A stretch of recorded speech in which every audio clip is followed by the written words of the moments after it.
What is up, everybody? Welcome on into this special edition of Wake Up Warchant, where I don't yell at you to wake up because it's 7 o'clock in the evening on Tuesday. It will be your Wednesday podcast if you're listening to this. We appreciate you almost as much as we do the good folks at Zaxby's. They're indescribably good. They bring you the show every single time we do one of these. So get on out there and support our good friends. Again, do stay tuned as we approach ever closer to the football season. They're going to be giving away every home game 2 50-yard line tickets, best ones in the house, shaded sideline. Corey and I are going to sit down and figure out how we're going to go about giving these away. But thanks to our friends at Zaxby's for providing them. You will not be disappointed if you were to win those tickets. They're really good. I can almost promise you. Corey, how are you? I'm good, buddy. I'm so hungry right now. Not that I would need to be hungry to go to Zaxby's, but I am going to Zaxby's after we're done with this. I got a hankering for the chicken and the Zax sauce. You know, not a huge fan of thick fries. You know that. We've talked about that. But when you dip them in the Zax sauce, you're set. You're all set. I wonder if they give away just Zax sauce, like big vats of it. It's like one of those 5-gallon jugs that you have like a water cooler at like a Costco-sized jug of Zax sauce. I mean, depending on how the season plays out, I might want that instead of the 2 tickets on the 50-yard line. Hey, good call. Good call. But we think they're going to be better. We think they're going to be better, don't we? Oh, yeah, they're going to be better. I can almost promise everybody that. All right, as always, we'll be taking phone calls. I should probably get the phone line up and running, 850-792-5730. It is scrolling on the bottom of your screen. I am not logged into that, so I'm going to hop over there and get us all situated. We, of course, work for warchant.com, myself and Corey, the ultimate Seminole sports source. Use the promo code WARCHANT30 for 30 free days of access. Try it. You'll like it. You'll probably stay around for life. Who knows? Maybe you'll even get a job with us someday. That's how it worked out for me and Corey. That's right. I was a member first. Yeah, it's amazing. It is amazing. So, yeah, Corey, you look like Coach Clark. You're in full Coach Clark regalia right now. I'm wearing the coach shorts too, like those high gray coaching shorts that they used to wear in the 80s. Bike brand? Yeah. Brady just had a practice. So I just got back from that. Still crushing the ball. Keep it up, Brady. It's just a practice, though. Don't waste them all. But yeah, just ready to talk about the Noles. Let's do it then. Let's take our first phone call of the evening. Who we got on the line? Welcome on to Wake Up Warchant, presented by Zaxby's. Good evening, gentlemen. How are you guys doing? What's up, buddy? Doing well. Who is this? It's Gator Kirk. Well, we know. We just want to make sure that you make the announcement so everybody else knows. How you doing, G? I'm doing well. It's raining like heck where I'm at, but it's all right. Yeah, man. So I have a conundrum for Mr. Clark there. All right. So, would you rather have had Sam Howell come to FSU last year and possibly beat Boise, beat UVA, and beat Arizona State, and have Willie Taggart remain as coach, or have what we have now with Mike Norvell for the long term? Yeah, that's a good question. I get the question, but if we're under the premise that Sam Howell adds 3 extra wins to last season, I think you take it, because I think Willie Taggart, hopefully you would think with a 9-3 record, a hotshot freshman quarterback. I mean, that's a big leap to think that Howell would have won them 3 extra games. But if he had, man, I think you could get Taggart where he could fill up the roster. Maybe he doesn't have the best coaching staff in the world, but he fills up the roster well enough that in 2 years, somebody else is playing for a national championship with his players. But that's a big leap, man. Man, that's a really good question. I think if you're – I can't. What about you, Aslan? I don't know that I can answer that question. I mean, I like Sam Howell, but I don't know how much of a panacea he would be for the ails of the program. Seemed a little bit deeper than that, but a quarterback would have helped out a lot. And I think there's a lot of validity to what you're saying, but I would take Norvell and Chuba. Yeah, that's the combination. It's Taggart and I guess Walt Bell and Sam Howell, or Norvell and Chuba, Norvell Blackman. Man, I think Norvell. I think Norvell's going to do a good job with this program. But man, it'd be nice to have a 9-win season come, in your belt, in your back pocket, with all these recruits coming in. And a hotshot freshman quarterback that just did that, I think recruiting would be easier. But yeah, he's on the most he would be here is another 2 or 3 years. You're hoping Norvell's around for 10 or 12 or 15. So ask me again in 5 years, Gator Kirk. That's a good question, though, man. That's a really good question. All right. Well, you guys have a great evening, and congrats again on Brady's first home run. Thank you, man. Go Noles. Thanks, G. Appreciate you, man. All right. Good night. Also, folks, don't forget that tomorrow we'll be doing a recruiting chat with Michael Langston. It's his birthday, so we'll be doing it at 5 p.m. so that the birthday boy can get out there and get a little bit loose. He deserves it. Always doing all the recruiting stuff. What'd you get him for a birthday present? What'd you get me, by the way? It hasn't come. I don't know if you're wondering if it had arrived in the mail up here, but it hasn't. No, it has not. I'm going to get Michael some binoculars so he can scope out the recruits as they walk on campus. Nice. That's not creepy. The whole premise of recruiting reporters. Well, sure. Hey, what do you think of the beard? I mean, you keep asking me. I like it, man. But it's different. I made some adjustments. That's why I was asking. I don't think I can really tell through the camera. It looks a little bit darker on the sideburns. A little darker, a little too dark, I would say, actually. If I could turn it, it's a little too dark right here. We left it on a little too long. And I trimmed it. I got a beard trimmer. So the first time I've actually gotten to trim it. Trimmed it up here a little bit. Right. So, man, it's crazy how young I look. I'm saying. I don't look a day over 19. If somebody joins this right now, they're going to be like, wow, how did this college kid get his own 1 hour live chat show? Hey, let's take a question from YouTube. Ed Bagley coming in hot. Are you hearing any contingency plans regarding canceling specific games or replacing any non-conference games at the beginning of the season, i.e. West Virginia and or Boise State? I haven't. I mean, I think the boosters actually sent out an email either earlier today or yesterday, basically telling folks that they'll be in touch in the next few weeks about the West Virginia game. So it looks like that one is still. I mean, I think everything is still being planned to play out as scheduled. I would think we would know more in the next 3 weeks probably. You know what's crazy? Just a comment on the times is that I don't know if Idaho's a Republican state or a Democratic state. I would guess, my first inkling is that it's probably a red state. We all know Georgia's a red state and Florida's a red state, at least in the governorship. We're purple. Purple, yeah. But Georgia's kind of getting a little more purple, but it's still red. Yeah. I can't foresee a scenario where Kemp says you can't play here. We're shutting down all sporting events. Like, I think that cat is out of the bag, man. And I don't think DeSantis is going to shut down the state again. Like, it would just be, I honestly, wouldn't it be too bad politically after you've kind of said, hey, we're kind of over it? I mean, obviously the numbers are going up, the test numbers are going up, but I don't see a scenario where like that game will be canceled by the state of Georgia. The state of Georgia is going to want to have live sporting events. They're going to promote live sporting events. They're going to try their best to have live sporting events. It'll be up to the two schools. And right now, I think it's all signs of, steaming ahead. We'll see, though. We're in the middle of June.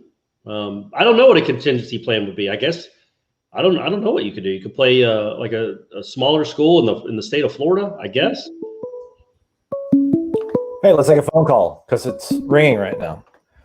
Welcome on in to Wake Up Warchant, presented by Zaxby's, live with Corey and myself and a whole bunch of Florida State fans on the internet. Who we got on the line? It's Jeremy. How you doing, asshole? Jeremy, what's up, man? South Florida. What's up? Making my Wake Up Warchant debut. There you go, man. Appreciate it, man. I got a question for you guys, and I've wondered this before. You've had situations where you have the head coach get agitated at a question that you guys asked that was not out of line. How do you handle that situation? Corey, you had that in Gainesville when Jimbo flew off the handle, and I think he used the line, I didn't sign up for this. As well, you had that with Willie, where he snapped at you a couple times for asking a fair question. What goes through your head in that situation, and how do you think is the best way to handle it? Oh. When did he snap at me, Corey? I don't even remember. How'd he go? Oh, come on, buddy. It seemed like every other day. Yeah. He would shoot you a look. He wouldn't snap at you necessarily, but he'd shoot you a look where you knew what he was thinking. With Jimbo, it was different because I had known him for a decade, and we both knew the dance was over, and he was leaving in a few days. So, but if it had happened normally, like it's fine. I know what he's doing. It's like I don't even remember that. I think it was somebody asked him about his future, and he's like, "Hey, I can't remember exactly what he was saying, but he was like putting us all on the spot." I remember. Yeah, they asked him, "Is this your last FSU Florida game?" Oh, right. Somebody asked him that, and then he kind of went on one of his 2017 rants and said something like, "What? Would you like that, Ira? Would you like that, Corey?" And I said I didn't sign up for this, and he said no bleep with a smile, and everybody laughed. And that's I would keep it light. With him, knowing him for a decade, I would be like if I asked a question where Norvell didn't like it because he's new.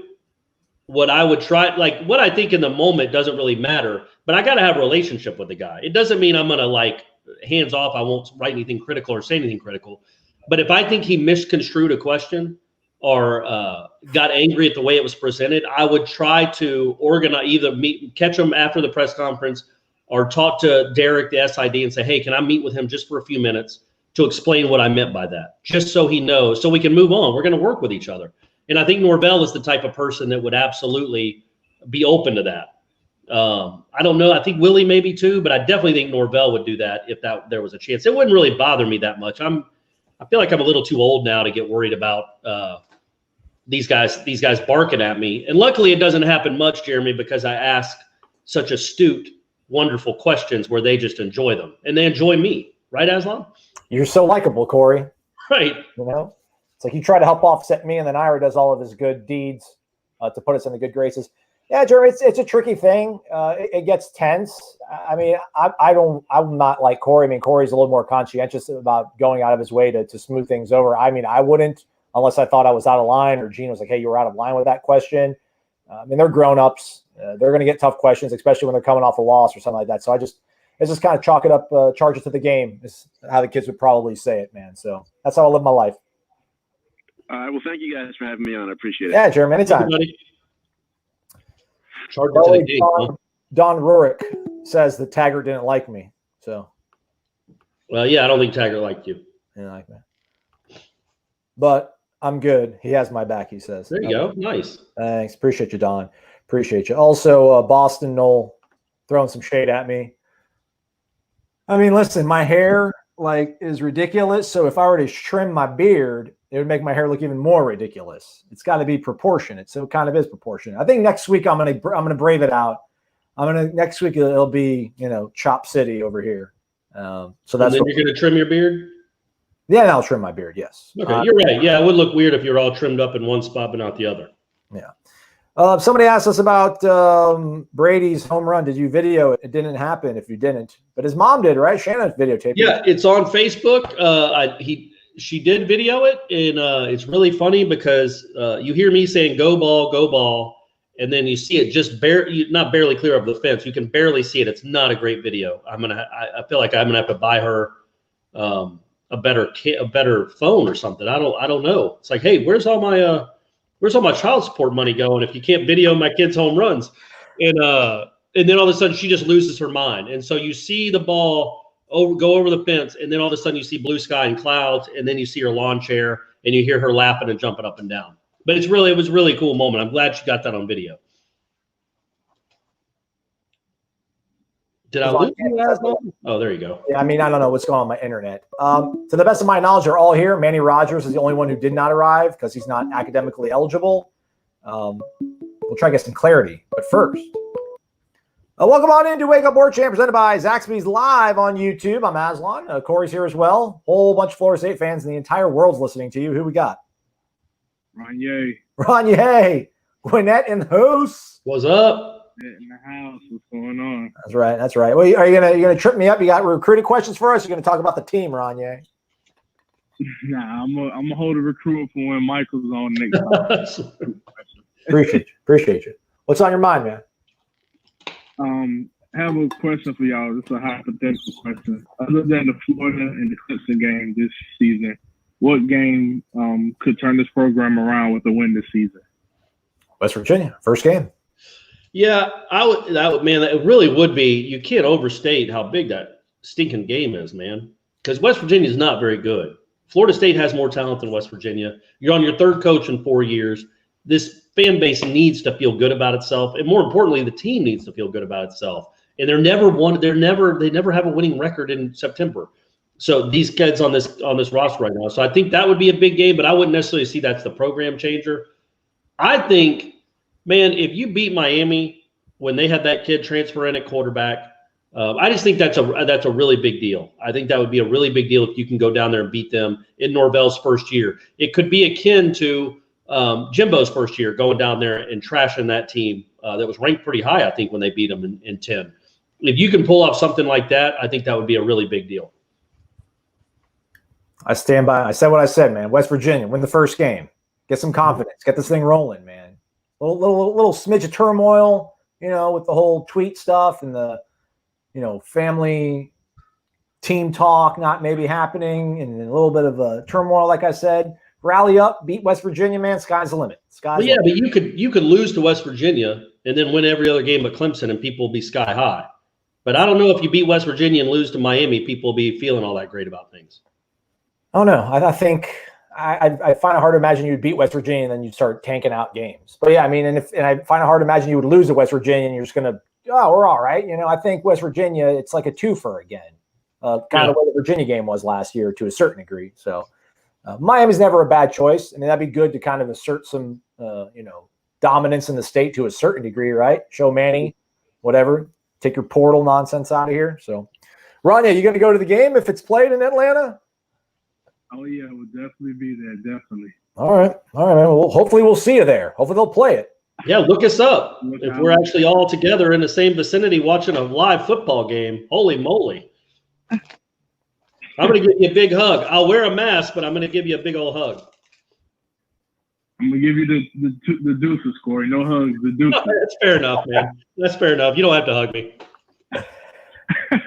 All right, thank y'all. Thanks, Rania. Be good, man. All right. Man, you and Miami. Everything comes back to Miami with you, man. Well, you just want to you want to be above them, and it's been 3 years in a row now. You need to be above Miami. This is always a bummer of a question. 21 comes off the top rope. Who's going to be the first quarterback to transfer next year? And then he comes and answers his own question and says, Chubba. That would not be good for me. I mean, I'm walking a real delicate line right now, Corey, in terms of like how much I'm selling out on Chubba. I kind of have a little bit of I don't want to call it like a cult of Chubba, but I mean, I even got folks tweeting at me saying they're on board. Look at my boy here. Just finished watching some Chubba Purdy highlights. One of the announcers said he was better than his older brother at that age. This was his brother's stats at Iowa State last year. I'm now on the Purdy train to start. And I feel bad because you guys always give me grief for being negative. Like, I'm the negative guy, I'm skeptical. And I'm bringing you all this hope on this young man, this poor kid who's never even been to Tallahassee, or maybe he was for that official visit for all of maybe 36 hours. And I'm putting the entire world's expectations on his shoulders. So I feel a little bit bad. But I don't know, man. Bump that up to like 2,800 yards, maybe 18 touchdowns and 8 picks, and I'll be pretty happy? Or is that way too low of a bar? In the sophomore season, the sophomore stats are really impressive. Almost 4,000 yards, 27 TDs, 9 picks. Now, he's not averaging a ton of yards per attempt. It looks like it. I didn't watch a ton of Iowa State football, but it's probably a lot of dink and dunk stuff. You don't really do that, I don't think, when you have Tamori and Terry on your team. Yeah. But to the point, say Chubba loses the job to Rodemaker. Man, it's 2020. He ain't staying. They don't do that anymore. He's not going to Brad Johnson, Casey Weldon it. One of them is going to go. I don't think Chubba's the guy that would transfer. I don't think, if you think it would be one of the freshmen, or it could be Blackman if he doesn't win the job and he wants to play, because he's still just a junior, right? Redshirt junior, that's right. Yeah, so he might want to finish his senior year somewhere else where he knows he can play instead of being a backup as a redshirt senior. So that could be it. Or one of the freshmen. But I think the deal is now, man, when you sign 2 freshman quarterbacks, odds are both of them aren't going to be graduating together. Yeah. It just doesn't happen anymore. Do you see that right there? The MLS is going to be back July 8th, says Cam Qual. Don't worry about college football being back first. Yeah, so I talk for the ones that aren't as smart as Cam Qual and don't listen to headlines. That's what my biggest worry was when Jeff starts every show now asking how confident we are that there's going to be a season, and I'm still quite confident. But MLB is screwing it up because my point was college football can't be the first team sport back. It just can't be for 1,000 different reasons. The optics of it, everything else. MLB not doing it, the NBA doesn't do it. You just can't have them be the guinea pigs. The amateurs. All right. That's my biggest concern. Sorry, I hear the phone. Hold that thought, Corey. There are always good thoughts you have. We don't want you to lose it. Just hold on to it for a sec. Welcome on in to Wake Up Warchant, presented by Zaxby's. You're live on YouTube, the internet, the world, maybe even other planets that we don't know about. Corey's here. I'm here. I'm Aslan. Who we got on the line? This is D from Pensacola. D from Pensacola. What's going on, man? How are you?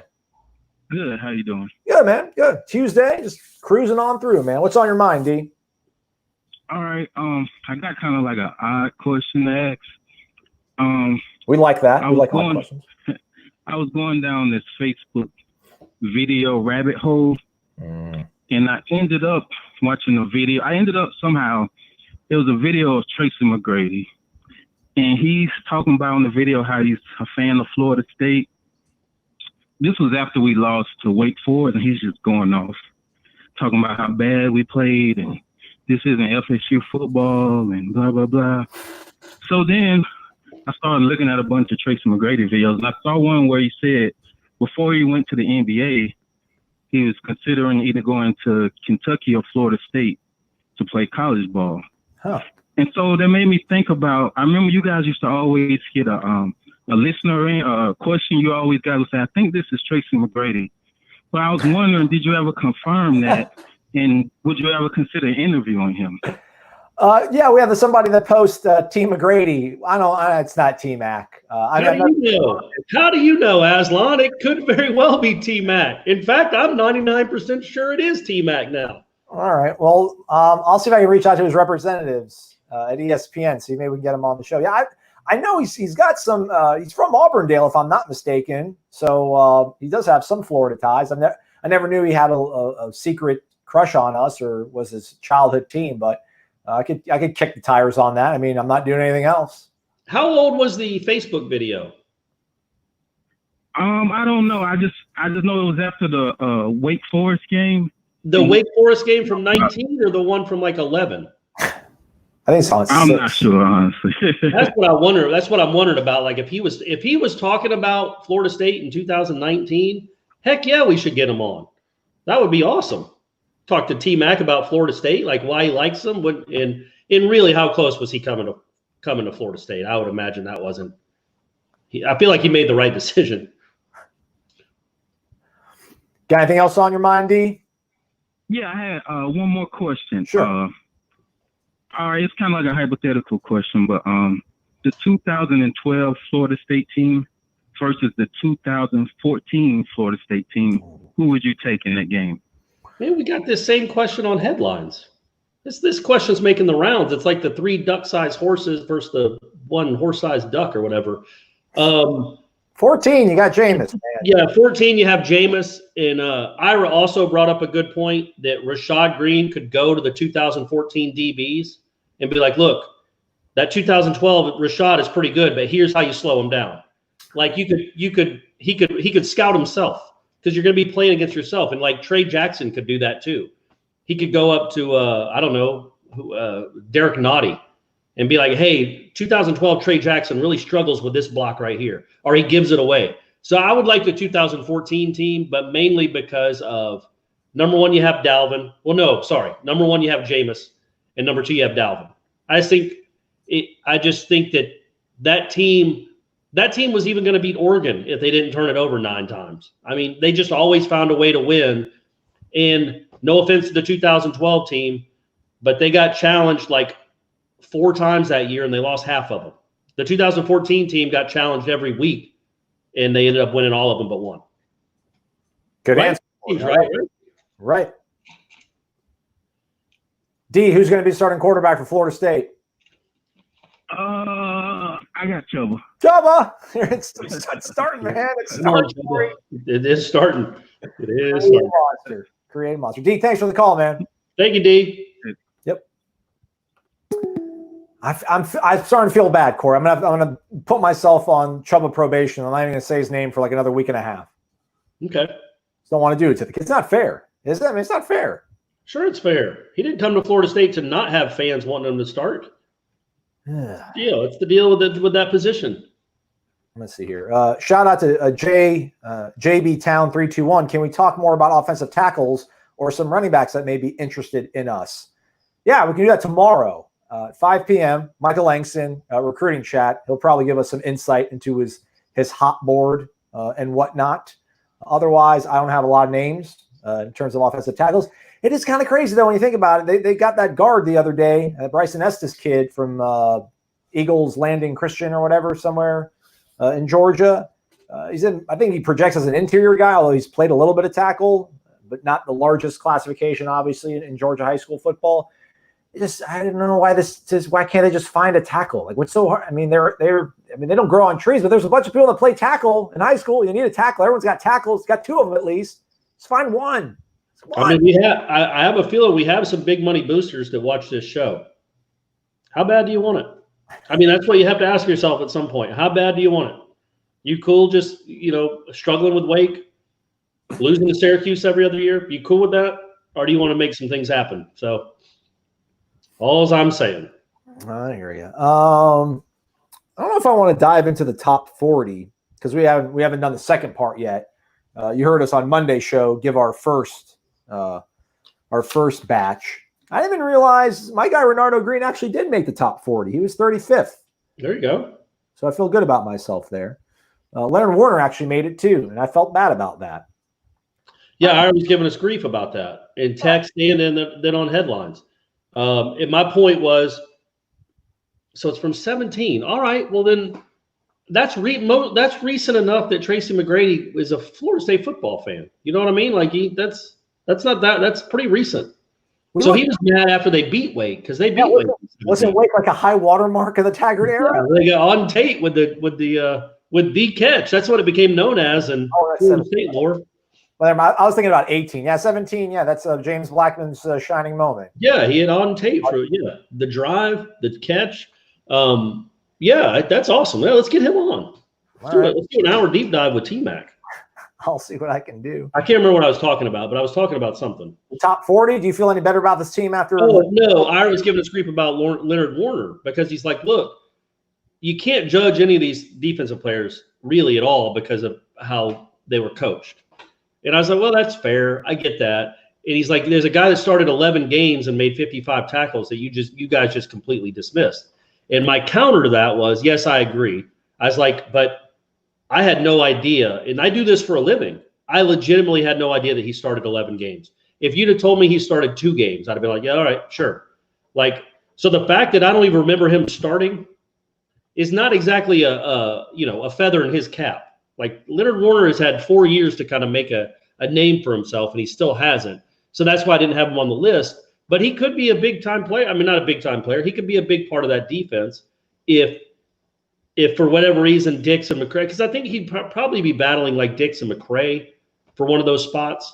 If those 2 guys just aren't ready, or if he has a really good camp, it's nice to have experience there. So Leonard Warner III, do it, man. So Gwinnett County too, by the way. Gwinnett County, born and raised. We have somebody asking us our thoughts on what's happening at Oklahoma State, but I don't know if we want to dive into that. We have somebody. We won't dive into the specifics about the shirt and everything else, but I think what you're seeing again in this year in particular, the players realize what kind of power they have, or they're starting to. They're starting to realize exactly what kind of power they have because they understand how important they are to the bottom line of almost all of these Power 5 universities. And you can't placate to them where they get everything they want, and you can't be like walking on eggshells saying, "Oh, I hope I don't irk him because then he's gonna say he's not playing." But it's a day and age, man. This landscape in 2020, when they see something that they don't like, they're not going to be all that shy about expressing it publicly. And I know he came out and said that he should have gone to Ira called him Van Gundy too. He should have gone to Gundy personally before he texted it out, and that's fine. That that was a legitimate criticism I thought of Marvin Wilson that people had, is that if you have a problem, why don't you tell Norvell first instead of airing it publicly? I'm not saying I agree with that, but I understand that question. A lot of very bright people ask me that about Marvin.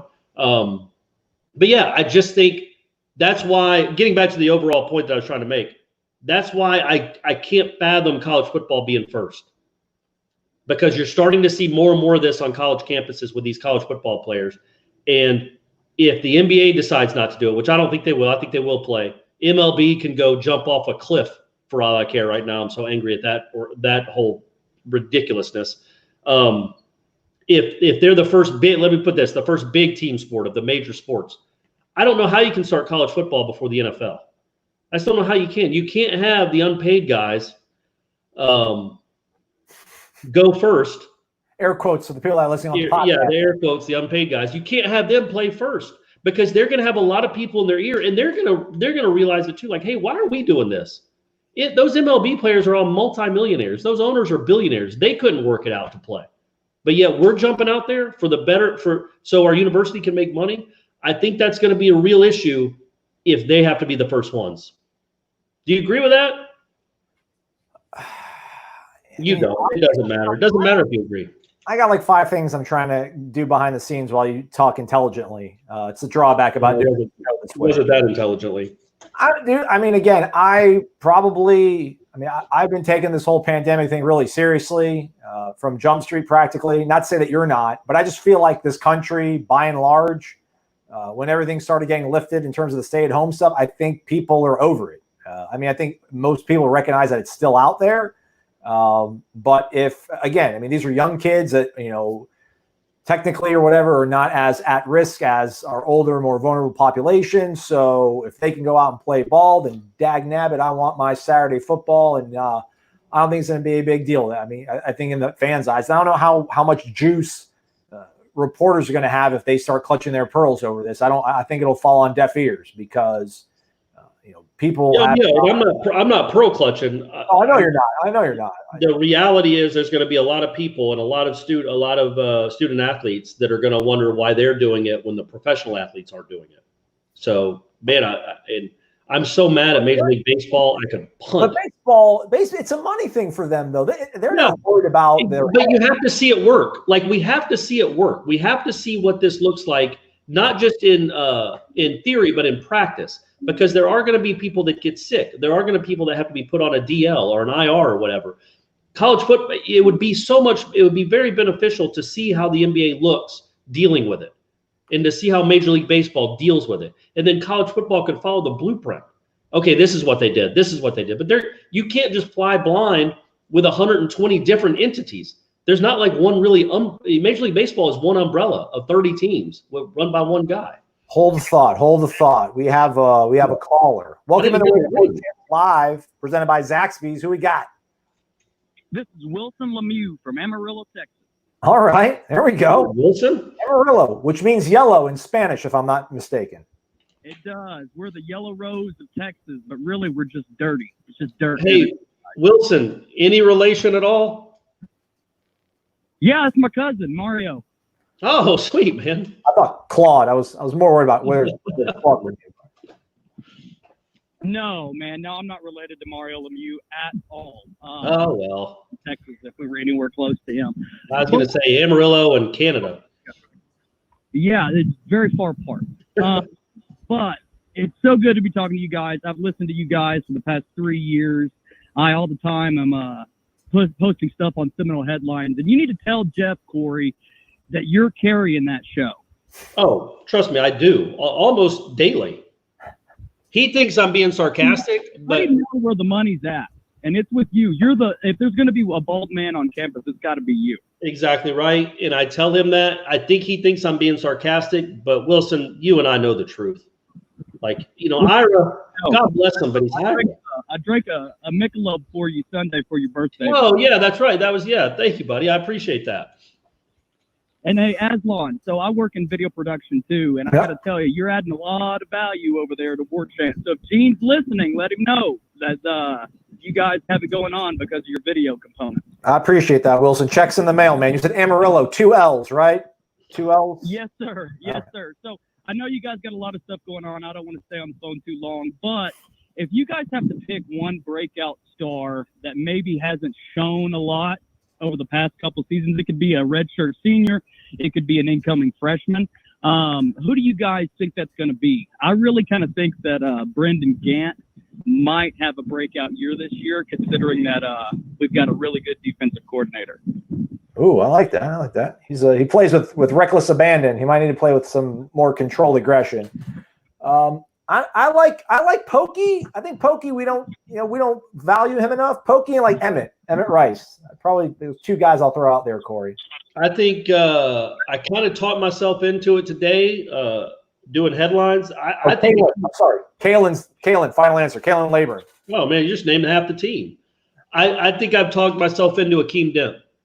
I think Akeem Dent with very good coaching. I mean, remember, he could have almost led the nation in interceptions last year. He must have literally dropped 6. And he wasn't coached real well. And he was a true freshman, thrown into a pretty big role because injuries kept happening. And he also is very good, so he got playing time. I think that guy has a chance to be really good as long as his confidence is where it should be. And as long as he takes coaching and gets coached well, I think that guy's an NFL player. He got beat for some touchdowns last year, and I hope he understands that happens to everyone. And his sophomore year could be, I mean, he could be an all ACC type player. I'm really high on Akeem Dent.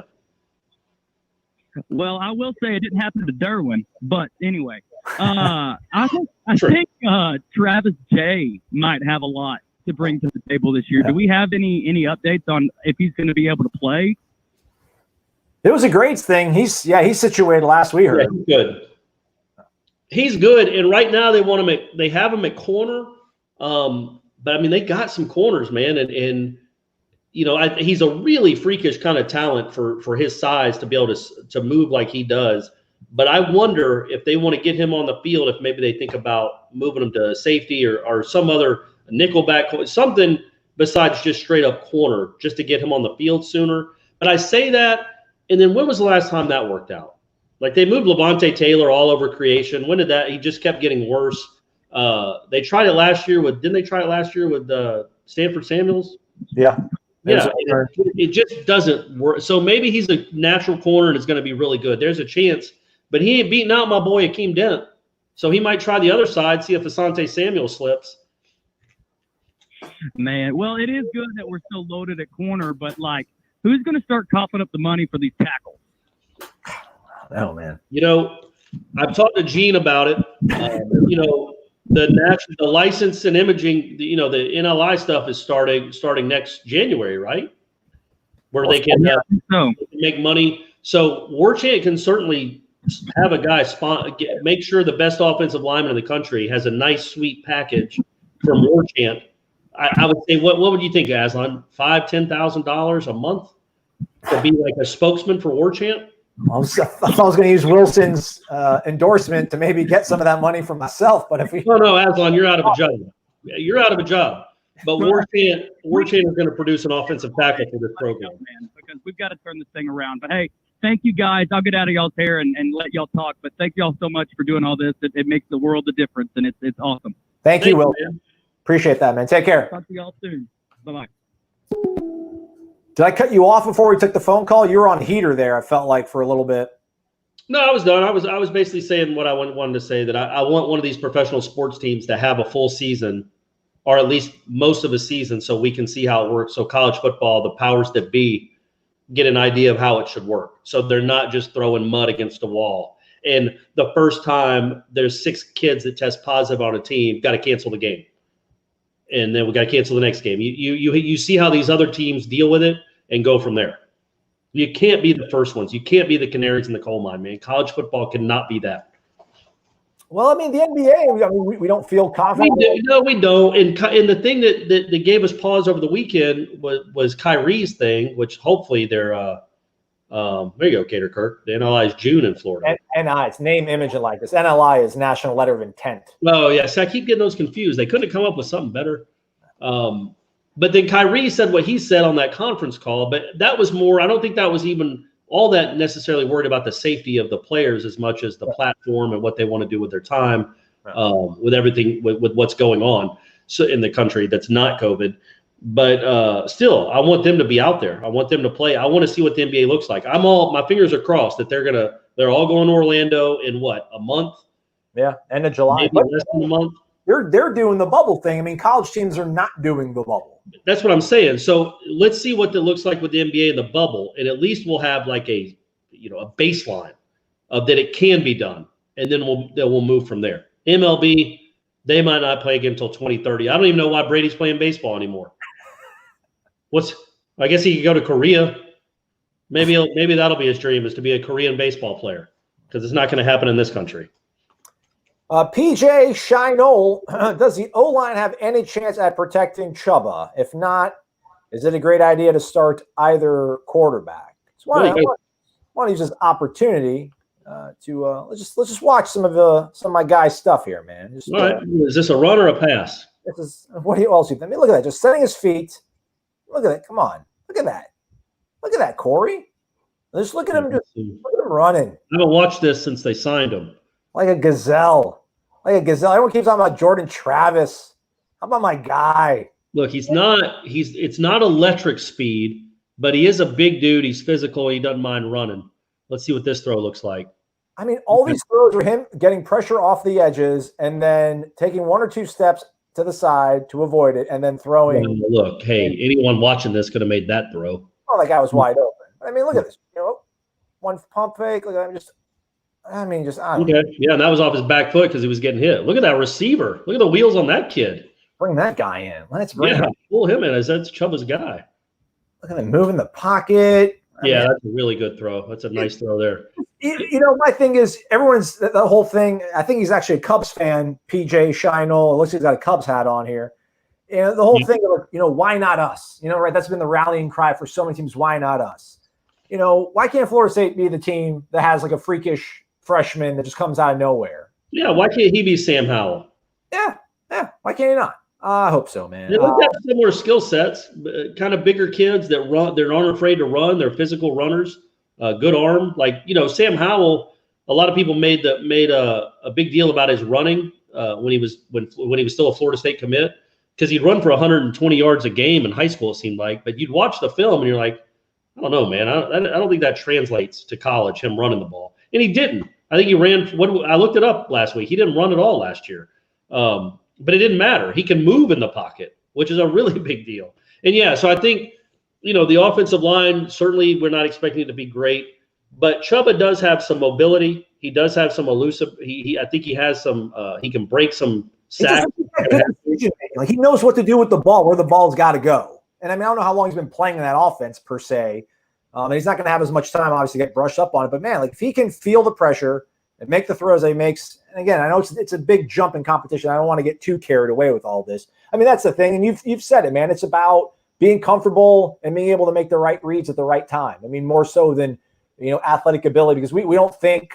I mean, Mike Norvell's quarterbacks had Mike Bercovici and Riley Ferguson and Brady White. None of these guys have been, dual threat. They have a little bit of mobility. They're able to, get away from pressure and make a couple things happen, but it's not a big part of their attack. Have a guy that knows where the ball has to go at certain times. And I mentioned, like, James has never looked comfortable. And he's had 4 different guys in his ear telling him what play to run.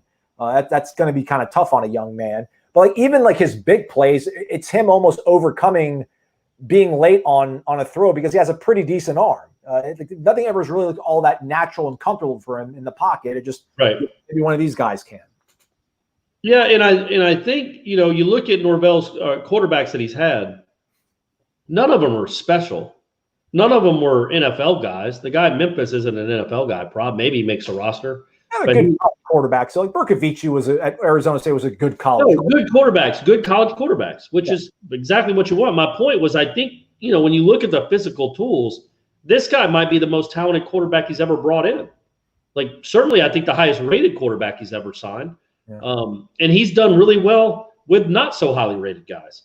So it stands to reason that he could do well with Chuba, and Chuba should have some weapons, at least for a year or two. No, sorry. McCall, I am not a chewing tobacco guy. I did it once when I was 8 or 9, I think. We all do that, right? We all have that phase. I did it for I did it for about a year and a half until I got to 5th grade. Then I had to quit. I had to go cold turkey. No, I tried it once, didn't like it. I tried it again in college and did not get sick, but got close and was like, "This, what am I doing? This isn't for me." So I just went and smoked instead. The people listening to he's joking, by the way. Corey doesn't smoke. If you're listening to the podcast, someone says that Corey looks like a chewing tobacco guy and was asking his brand. I was a Cherry Skull guy. Cherry Skull. I'm just kidding. No, but my friends used to. And that was the first time I ever dipped. Was like in middle school on a weekend night when we're just going around creating chaos in the suburbs, like the way we do. And I remember I'm like, "What is this?" They're like, "Oh, it's chewing tobacco." Like, but you don't chew it. And I'm like, "Whatever." Then they showed me how to, put the lipper in and everything. And I was like, "Man, like I'm really like dizzy, man. I got a head rush. I got a head buzz. This is crazy." They're like, "Yeah, isn't it awesome?" I'm like, "Yeah." But then it was absolutely disgusting. And then I would chew tobacco in a men's slow pitch softball league. And I was back with like big league chew and everything. I was legit with it. But they put me in right field because I'm terrible at baseball. I have pretty good speed on the bases, can make contact in a slow pitch softball league. But I played in the field and just pray and hope that no one would ever hit the ball to me. And they put me on the outfield one time, and sure enough, somebody hit a can of corn to me. And I was so nervous, and I ran. I missed the catch. It hit off the palm of the heel of my palm, fell, and it was like it was a double or whatever. And I was so nervous and running and like panting so hard that I actually ended up swallowing a little bit of it and then just vomiting all over the outfield. And that was the last time. Nice, man. Everybody must have thought, man, he's really hard on himself for missing that catch. Now he's just throwing up everywhere. Yeah. Let's see. Robert Davis. Last chat, my man Aslan spazzed out after my linebackers being the most improved group prediction. Oh, yeah, spazzed out. I'm not a defensive guru. I don't. I would like pass rushers and cover guys more so than dynamic linebackers. Jeff and I are really high on those linebackers. There is a chance. Dix looked good. We all think that Amari Gator has a chance to be something. Emmett Rice finished the year really nicely in 2019. And then Stephen Dix, Jaleel McRae. It feels like the great Leonard Warner III. Don't let me forget him. They do have some pieces there. And, man, it just seems like the step up in coaching could be so dramatic. No offense to the previous guy, but could be so dramatic under Chris Marv that could very well be the biggest, most improved position group. In fact, I don't know what else would be. I don't think the offensive line is going to make that big a jump, but I bet the linebackers could go from weakness on defense to pretty darn good, like a decent group. I really do think that. I think if they got to find 3 or 4 that can play. They're the number 3 segment out of 3 on that side of the ball. Like, I don't think. Do you think linebackers will outperform the defensive backs or the defensive line? I think they might improve more. I don't know. But DBs probably just because, again, I think there's more talent in the secondary. There's more NFL talent in the secondary, and they were woeful last year. Yeah. Gator Kirk not sold on Chuba. Wants to see him throw the ball on a rope. Hasn't seen that yet. I was going to say, Gator Kirk, go back to the one that I said that was an impressive throw. That one where he rolls right and then looks back left. I thought that was a really good. Throw, and it did show some arm strength that you need. But look, he's not going to be Pat Mahomes. Okay. Pat Mahomes got the biggest arm. Like, who's got the biggest arm in the league right now? Aaron Rodgers still got it, but Mahomes. Yeah, and I tell you what, Lamar Jackson throws the tar out of the ball. Not always the most accurate, but he's got a really strong arm too. Why the heck they all do. Corey, who's your favorite? So my favorite current Brave is Acuna. Okay. Love that dude. I'm sold on him. He's going to end up being the best Atlanta Brave of all time. But again, McCall, I'm McCall. That's funny. I get it now. So his last name is probably McCall, and that's his. Who knows when I'll ever get to see Ronald Acuna play again? Maybe he'll go to Japan, and I can watch him there. I can cheer for the Tokyo Giants or whoever he'd play for there, the Sadahara O's team. Because it doesn't seem like he's going to be playing here anytime soon. Scott Hutchinson asks, if you had to list who you're starting for cornerback and safety, who would be your starters? You can go first, Corey. My 2 corners are Dent and Samuel. If we throw a 3rd corner in there, who would that be? Who would you throw? Who would you put there? Dotson, probably the transfer. Yeah, Dotson and Travis Jay's in the mix somewhere. But yeah, I would say if we're going to go with like a nickel look, I think your three corners are Samuel Dent and Miko Dotson. I mean, look at that, man. Samuel's an NFL player. I truly think Akeem Dent is an NFL player. If his head's okay after giving up touchdowns and dropping all the interceptions and people kind of making fun of him on social media, if he can get past that and become the player I think he is, you've got two NFL talents. And then, you've got the guy that led the nation in interceptions last year. So that's a solid group.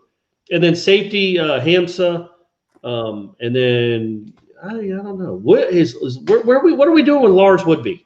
What's Fuller going to do with Lars Woodby? Do we think he's back playing? I mean, he'll be whatever star or whatever. I would think like the closer to the line of scrimmage guy. You think Fagan? You think Fagan's the other starter? Probably Fagan. You probably don't want to start your season with two safeties coming off severe season-ending injuries.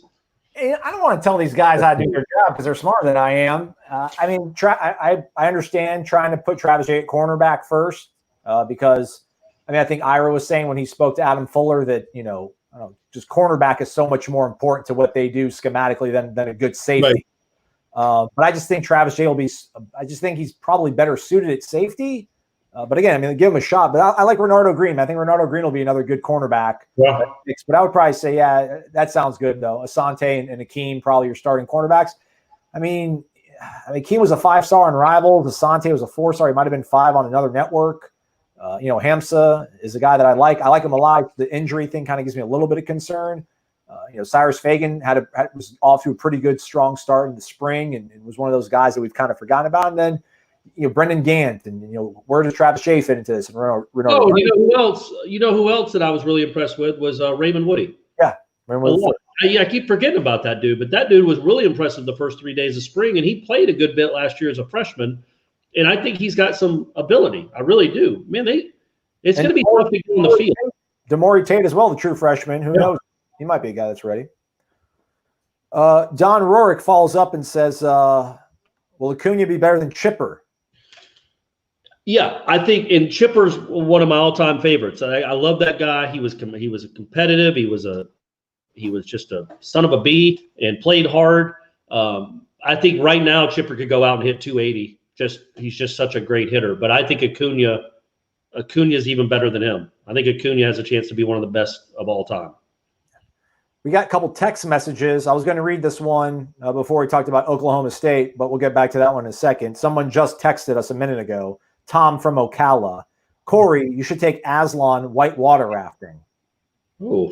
Is that some sort of joke? Like, I don't know. You guys talk about whitewater rafting on headlines or something? I don't think so. Do I look like a whitewater rafter? Is it my shirt maybe? Do I look like I should go on a boat? I went whitewater rafting once with my dad when I was maybe 10 or 11. I guess Brady's age now. Down the Ocoee River. And they have some serious rapids. I didn't know about it, but I remember one of them was called, all the rapids have names. And most of the day was pretty calm. And I was this nervous 10 or 11-year-old kid because I didn't want to flip into the water. And then like the last one is called like Hell's Hole or Say Goodbye to Your Mama or The Widowmaker. It had some really ominous name. And I'm like, Dad, I want to get out. Let me out on the shore. He's like, no, Turk, we're doing it. We're doing it. And then we ended up making it. Face your feet. The raft we were with, because it was a 2-raft group, they flipped. They capsized. Nice. So, so that was the last. No, and I went whitewater rafting down the Grand Canyon because I had a cool vacation with my dad. I don't know what this was in relation to, but Robert Davis says the 3-man front defensive line reads the O-line, then reacts. It was also ran by a defensive coordinator that had 0 experience with it, disaster, and no. He said why the linebackers looked so bad last year. Oh, look, I mean, they were awful. They were all awful. The whole defense was awful. Nobody looked good. Yeah. Think about a defense that had Marvin Wilson, Asante Samuel, Corey Durden, name them, Hamza, and it looked that bad. 90th in the country. Good grief. All right, the question comes. Thinking about it. Yeah. This is actually a question. Let me run this real quick. I want to see what zip code or area code this is, rather. It's Atascocita, Texas, Baytown, Channelview, Texas. Maybe this guy, Houston. It's somewhere in Texas. Hey, guys. He actually says it in his question. I should have just read it. Hey, guys, LSU fan from Houston. How overrated is Jimbo Fisher? He runs an outdated offense and got destroyed in Baton Rouge last year. What do you think he is able to achieve in Aggieville over the next few years? It's hard to say. I wouldn't say he's overrated. I think he's rated about right. But not by Texas A&M fans. I think A&M fans think he's, Saban, close to Saban, or they're hoping anyway, although they have no evidence here the last, what's he been there, 2 years? He can really recruit and he can really evaluate when he's in it, when he's focused in trying to build a program. He knows exactly what to do, and he's going to load up that roster with NFL players. It's such a tough division right now in the SEC West. You just think every year, if you're A&M, you're starting with 2 or 3 losses at a minimum. And but what he did at Florida State we can't undersell it. Like, Florida State was coming off 3 7-6 seasons in 4 years, and then 2 years after he gets there, they're a 12-win team. The next year they go 14-0, and the next year they win their first 13 games. He got that thing rolling. I don't necessarily think it's the pro style offense. You just wonder with somebody like Jimbo. Same thing with Kirby, honestly. Nick's different. Nick Saban's different. Like Alabama, the kids are always going to listen to Nick Saban. They just are. But when you're a Saban clone and you're not Nick Saban, how long does that message resonate? How long are they going to put up with it? How long are they going to listen? It seemed to die down at Florida State around 15, 16, and he just happened to have Dalvin Cook. And then it took a nosedive in 17. But I wouldn't be surprised if he has a big year in the next couple of years. I don't trust him to sustain it. But I wouldn't be surprised if he had a big year. Somebody asked this on Seminole Headlines actually about there hasn't been a first-time college football champion since 1996 when Florida won it, and who was the logical choice to be the next first-time champion? And at first I said Oregon, and then I was like, you know what? Texas A&M, because I'm not counting. If you win a championship in 1939 or whatever their last one was in the 30s, you haven't won a championship. It's pre-integration. It's pre-color TV. That championship doesn't count. It's pre-World War II. That doesn't count. But I think he could get A&M into a position where they have so much talent, and he gets himself maybe a dynamic quarterback. All he needs is another Jameis Winston, Aslan, and then he can go and win himself a championship. But I do think A&M, he's a real good coach, man. When he's focused for that period of time as he's building the program, I think they could have a really nice season in the next couple, but I don't foresee them being a power under Jimbo Fisher. And he's getting paid to make them a perennial power, and I don't see that happening. So maybe he is overrated. Maybe that was a long way of saying he is overrated. You're asking Aslan, who's the wrong guy to ask that question. Small man. What's the bigger concern? I don't know about worrying about players tuning you out because you slush through them every 36 months practically. So what's the bigger concern that he doesn't have? Like, he's never had, I guess Trickett was his Kirby. He never had someone that checked him and kept him in line, really. He never has any stability in his coaching staff. Although we saw in 13 it really didn't matter. He had a whole bunch of turnover and won it all. Is that the bigger problem, that he just hasn't been able to keep like a steady staff even that short amount of time he's been at College Station? Yeah, but I don't think that's not a reality anymore. Like, nobody keeps a staff anymore. They all leave. If he's got good enough coaches, they're going to go be head coaches somewhere. I don't think you're going to have a Bowden staff from the 90s where they stayed for 10 years. I think it's easier to build it. It's easier to build it than it is to sustain it. And he got those kids. They were so hungry. They were undersold. They started the season 11th in the country. Even after they rolled Clemson, they still weren't the number 1 team in the country. They were still third behind flipping Oregon in 2013. Those kids were so hungry and had so much to prove. But I don't know. It didn't feel like they were doing it for him. They were doing it for themselves. And when it became 14 and they had already accomplished their goal, man, they went into cruise control. And kids at Alabama never go into cruise control. And that's why I'm interested in the LSU fan. I'm really interested in what happens with LSU this year. I think they're in a different scenario, though, because half the roster left. So there's a lot of guys at LSU that still have a bunch to prove. The problem with Florida State in 14, and then even a little bit more in 15, was you had a bunch of guys that got all happy because they won a championship and then weren't nearly the same team the next year. And, you know, it takes a power personality, unlike Jimbo Fisher, in my opinion, to get that consistency. But you know, we'll see. I say that maybe he wins the next 6 national championships. No, don't do that. You're not crossing your fingers on that, buddy. Unless he comes back to the Tallahassee. Norvell's going to stick a wrench in those plans. Yeah, what about if they meet up in a playoff game? A&M and Florida State. I want to play like FAU and then A&M. You want FAU to sneak in as like a group of 5? Yeah. I feel you. Right. And then get A&M in the championship game. Okay. No, you want to play Jimbo after the long layoff. That's when Jimbo's susceptible, man. That's when you can get him. After a month layoff, good things don't happen. All right, man, that's a wrap. We're done. Shout out to everybody who called in. Thank you, everyone, and the folks who posted their questions either on Periscope or YouTube. We'll be back on Friday. We'll do Renegade Express. But don't forget, on Wednesday, 5 p.m., Michael Langston taking everybody's recruiting questions.